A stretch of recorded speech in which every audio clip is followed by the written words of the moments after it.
일터에 파송된 선교사, 정말 우리 그리스도인이 이 세상의 빛이라고 했고 세상의 소금물 역할을 하라고 했는데, 정말 교회는 바로 우리가 모여서 세상의 빛이 되고 소금의 역할을 잘 감당할 수 있도록 가르치고 훈련시켜서 바로 세상이라는 선교지로 성도들을 내보내는 것이지, 여기서 우리끼리 모여서 더 거룩하게 살고 더 구별된 삶을 살고 더 착하게 살자, 우리끼리 모여서 그렇게 하는 그런 거룩한 클럽이 아니죠. 바로 우리가 세상에 빛이 필요하기 때문에, 세상에 소금이 필요하기 때문에 우리는 소금으로서 빛으로서 나가는 것입니다. 그러나 이런 것들은 우리 기독교 지금 2000년 동안에 이것이 거의 우리 반대로 되어 있었어요.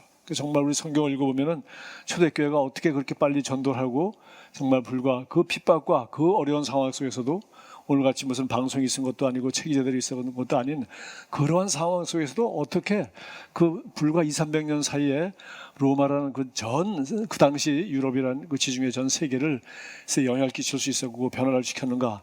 그것은 바로 그들이 현장에서 승리하였기 때문이에요. 그래서 지금 우리가 이렇게 교회가 많고 자유가 많고 온갖 매체가 있고 수많은 말씀과 책이 세상에 넘쳐나도 세상이 변하지 않고, 오히려 세상은 점점 인본주의와 또 마귀와 이 타락과 정말 악한 세상으로 되어가는 것은 바로 이 빛과 소금의 역할을 감당해야 할 그리스도인이 세상에서 실패하고 있고, 우리끼리만 모여서 교회 안에는 이 내면 벽 안에 갇혀있는 그런 사고방식 때문이라고 생각을 합니다. 그래서 우리는 모든 성도는 바로 일터에 파송되는 선교사다. 그래서 우리 일이라는 것이 얼마나 중요한지 우리는 성경 아주 처음부터 끝까지 나와 있고요.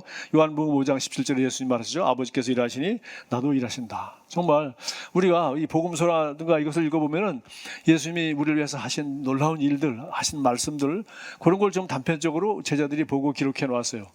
불과 그 3년 반 동안 있었던 일, 그리고 무엇보다도 십자가에 죽으시고 부활하시는 정말 우리 구원 사역이 너무 중요하기 때문에 그것에 대한 의미와 그것에 대한 해설 이야기가 신약성경 대부분을 차지합니다. 그러나 예수님의 생애를 자세히 보면은요, 예수님이 33년을 대충 사신 걸 우리가 짐작이 되는데, 그 중에서 한 15년은 어린아이에서 이제 청소년이 될 때 자랐고, 청소년 때부터 완전히 전문인 목사로서 15년 동안 살으신 거예요. 보면은 정말 보십시오. 15년 동안 잘하시고 15년 동안 하신 일이 일터에서 목사로서 일하신 것이었어요. 그리고 3년 동안 하신 것도 전도하시고 복음 전하시고 가르치신 3년 동안 하시지만, 정말 중요한 일은 이 사흘 동안 했다는 거 우리가 알 수 있습니다.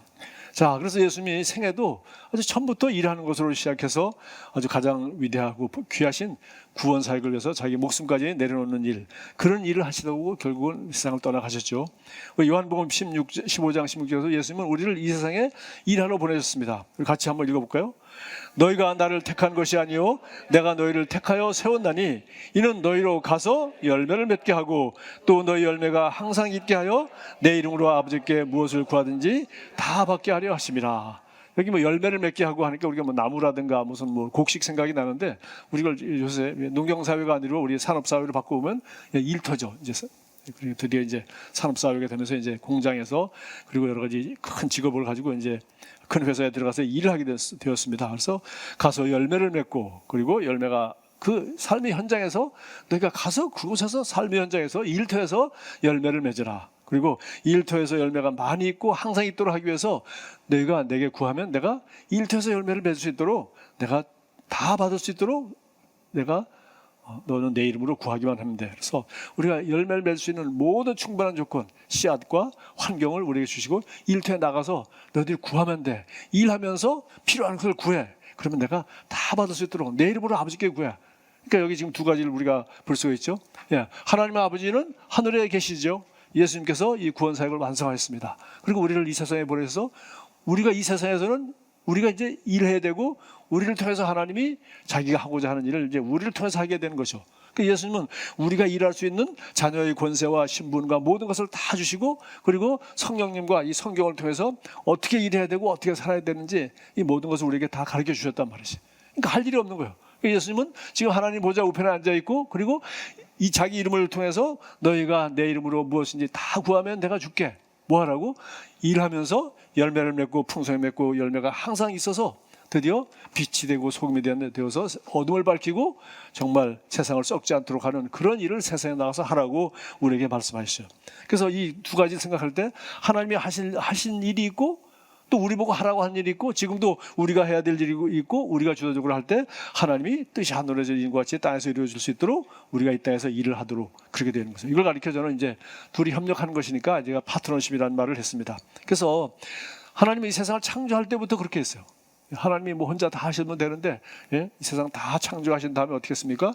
이 모든 것을 생육하고 번성하며 다스리라고 아담과 하와에게 우리 창세기 1장 28절에 보니까 복을 주시면서 생육하고 열매 맺고 그리고 번식하며 충만하고 숫자가 많아야 다스리니까 이 모든 동물을 다스리고 땅을 정복하고 다스리는 일을 우리에게 주셨어요.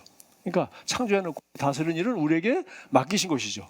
자, 그래서 우리 그리스도인의 일도 이제 하나님과 우리가 함께 동역하는 것인데, 자, 이걸 보면서 야, 정말 이렇게 사업에 재능 있는 이 사업가와 정말 이 복음 전파자 사도 바울이 만났을 때 이런 어마어마한 이 양쪽에다 효과가 있는 거.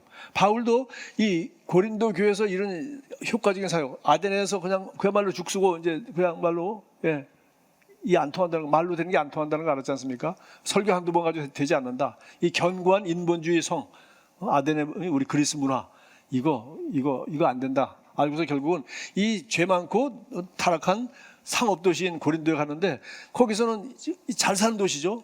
무역이 아주 흥하고 그런데 거기서 큰 사업가를 이 부부를 만나서 거기서 1년 반 동안 일하면서 그들을 제자로 삼고 나니까 이 사업가의 역량과 그가 가지고 있는 영향력과 이 네트워크를 통해서 그리고 고린도 교회 이런 엄청난 사역을 하고 이런 실력과 경험을 바탕으로 해서 드디어 우리가 알다시피 19장, 20장 이후로는 에베소에 가서는 대단한 부흥을 일으킨 겁니다. 한 온 도시가 다 변화됐죠. 자, 바로 오늘날 우리에게 필요한 것이 바로 이런 우리 소위 말하는 현장의 사역자들과 이 말씀을 사역하는 사역자들, 이런 사람들이 합쳐서 이 파트너십이 되어서 이 하나님 왕국을 우리가 알 때, 그래서 다시 말해서 소위 말하는 이 전임 사역자들이라는 사람들은 현장의 사람들을 잘 이해하고 또 현장의 성도들은 바로 이 복음 전하는 것이 얼마나 중요한 것인가, 또 이 말씀을 전하는 것이 얼마나 중요한 것인가, 내가 이 복음 전하는 사람과 재정으로든지 뭐 다양한 내가 가지고 있는 실력을 가지고서 동역하는 것이야말로 하나님 나라를 효과적으로 이루는 최고의 이 하나님이 정말 파트너십이라는 것을 우리가 알아야 되겠습니다. 결론은 우리는 일터로 보냄받은 그리스도의 대사입니다. 하나님이 땅 위의 권세를, 여기 예수님 우리에게 이렇게 말했어요. 하늘과 땅의 모든 권세를 내게 주셨으니까 권세는 주님께 다 있습니다. 그런데 그 권세를 가진 주님이 우리 보고서 가서 모든 민족을 제자 삼으라고 우리에게 말씀하셨어요. 그러니까 하나님이 모든 권세를 가지시고 하나님 우리에게 일시키러 이 세상에 보내셨어요. 그러니까 하나님이 이제 할 수 있는 일을 다 했네. 그리고 권세를 가지고 있고 그리고 우리가 제자 삼을 수 있도록 우리를 내보내셨어요. 성령을 보내시고 말씀을 주시고 그리고 예수 이름으로 기도하면 응답받도록 다 해놓으셨어요. 그러니까 하나님이 할 일은 다 해놓고 이제 이 땅에서 하는 일은 우리가 해야 되는 일이죠. 그래서 여러분 마태복음 6장 33절, 우리는 끝에 것만 얘기하는데 그 앞에 32절이 뭐예요? 무엇을 먹을까 마실까 이거 걱정하지 마라. 그러나 우리가 일을 해야 먹을 거 맛있게 생기고 돈이 나오고 그렇죠. 일을 해야 되는 건 맞습니다. 그러나 그 일 자체가 목적이 아니라 일을 해야 되는 겁니다. 그러나 그 일을 통해서 가서 일을 하는 것은 먹을 거 마실 것을 내가 얻기 위해서 하는 것이 아니라 사실은 그 일을 하는 걸 통해서 그런 관계와 거기에 하나님 나라가 임하게 함으로 말미암아 너는 그분의 나라와 하나님의 정의와 하나님의 긍휼하신 사랑과 그리스도의 아름다운 복음과 인간의 존엄성과 이런 것이 너희 삶과 네가 섬기는 회사에서 나타나도록 그분의 나라와 의를 구하라. 거기다 교회 세우라 그러지 않았어요. 그분의 나라와 하나님의 뜻과 하나님의 성품과 그리스도의 대사로서 네가 할 수 있는 그게 어디예요? 교회에서 모여서 우리끼리만 불을 붙이는 게 아니라 바로 너희는 나가서 제자를 삼는 그 일을 하라는 거예요. 일하는 말은 없네요. 가서 제자하라. 그렇죠? 어디서 제자를 삼습니까? 전부 나가서 일터에서 제자를 삼는 거죠. 일터에서. 그래서 사도행전 1장 8절로 땅 끝까지 내시게 되라. 그리고 가서 뭐라 했어요? 그리스도인답게 살고 그리스도인에서 어떻게 살아가는지 어느 곳에 있든지, 그러니까 우리가 있는 그곳이 바로 땅 끝이든지 우리가 있는 그곳에 그리스도의 증인으로 살아가면 되는 거예요. 그것이 우리가 설 자리예요. 여기 지금 마지막 누가복음의 마지막이 사도행전 1장 8절이죠. 마태복음 마지막이죠. 마가복음 마지막. 우리가 어디 가라고요? 너희는 가서 그곳에서 제자 삼고 그곳에서 복음 전파하고 그곳에서 내 증인이 되라. 어디? 바로 현장이죠. 우리 성도들이 교회 와서 열심히 봉사하고 목사님한테 인정받고 그러면 하나님이 우리 회사를 축복해 줘서 잘 되게 해줄 것이다. 맞는 말이지만 틀린 말이에요. 하나님이 이미 그리스도 안에서 다 축복해 줬어요. 네가 지혜를 얻고 지식을 얻고 네가 잘해서 네가 내 원리를 따라 할 때 네가 삶의 현장에서 사람들에게 신뢰를 얻고 하나님과 나는 너를 사랑하고 너를 축복하기 원하지. 그러나 네가 하나님께만 아니라 사람에게도 신뢰를 받아야지. 신뢰받지 못하는 기업가를 누가 믿고 물건을 사주나? 신뢰받지 못하는 제품을 누가 팔아주겠나? 우리 삶의 현장에서 승리하는 그리스도인을 만들어야 되는 거예요. 정말 저와 여러분이 삶의 현장에서 승리하는 그리스도인이 되도록 이 왕과 제사장과 1인 격가만 한번 서서 읽어보시고 그리고 한번 성경을 읽어보십시오.